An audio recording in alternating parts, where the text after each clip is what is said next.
Akwai wurare a duniya da rana ba ta fitowa kwata-kwata, ba na dare ɗaya ba, har tsawon awanni 24 ko ma fiye da haka. Wannan yanayi ana kiransa da polar night. Polar night wani yanayi ne na musamman da ke faruwa a yankunan da ke kusa da iyakar Arewa da Kudu na duniya, sakamakon karkatar duniya da yadda take zagayawa. A lokacin polar night, rana ba ta bayyana a sararin samaniya ko da sau ɗaya.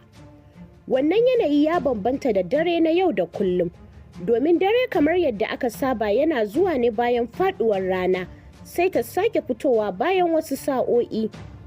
Polar night yana faruwa ne a yankunan Arctic cycle da kuma Antarctic cycle, musamman a lokacin hunturu. Tsawon lokacinsa yana bambanta, a wasu wuraren yana iya zama kwana ɗaya, amma a poles ɗin duniya yana iya ɗaukar kusan watanni 6. Polar night yana da tasiri ga yanayin zafi, rayuwar mutane, dabbobi, tsirrai, har ma da lafiya.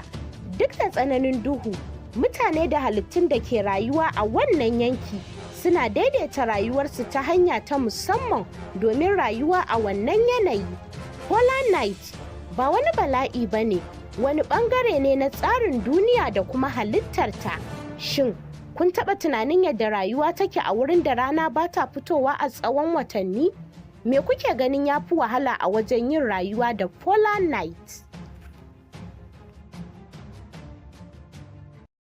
Ku hanzarta ɗauko apps ɗinmu a Play Store ko kuma ku garzaya website ɗinmu a www.bakandamiya.com. Domin ci gaba da samun irin waɗannan bidiyoyi, ku yi subscribing sannan ku danna alamar ƙararrawa.